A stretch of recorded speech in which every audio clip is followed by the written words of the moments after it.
Beck joins us now from Walterboro, South Carolina. That's about 50 miles outside of Charleston.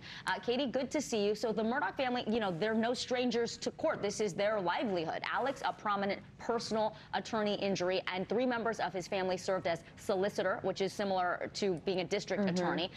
We also know the 14th Circuit District in the state became known as Murdaugh County because of their influence. So what can we expect to see as this case begins with this family with such a storied history there? Yeah.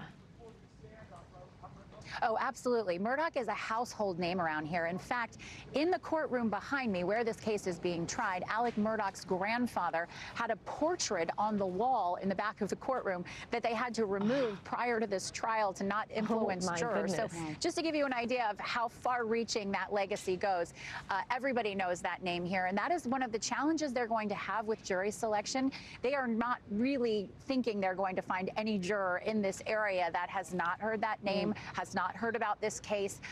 You don't want jurors that live under rocks. You want jurors that are informed. But they're also asking questions of the jurors. How many of you have had family members represented by a Murdaugh? Have you yourself been represented by a Murdaugh? Do you think you can be impartial despite the fact that you might have had some connection to him in the past? So there's about 900 people in total that could be potential jurors.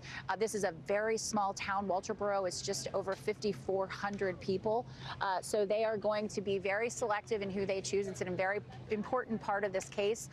With a lot of circumstantial evidence, it is going to come down to lawyering. So you want to make sure that those jurors on both sides are very carefully selected, which is and impartial as they can be, given the name. Yeah, exactly. And Catie, we understand it's become somewhat of a circus in this town you're in. Before this, known for being, I guess, somewhere that some of Forrest Gump had been filmed in nearby, but now we've got food trucks, all this kind of stuff coming to town. All right, Catie, we will stay with you and keep checking in with you as this trial gets underway. Thank you so much. Clients. It's a circumstantial evidence case. Attorney Eric Bland represents the Satterfield family.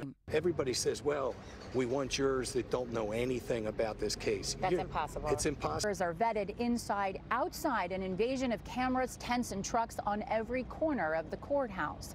Eyes wide as a man who once tried cases here as a prominent attorney awaits his fate in handcuffs. Lester?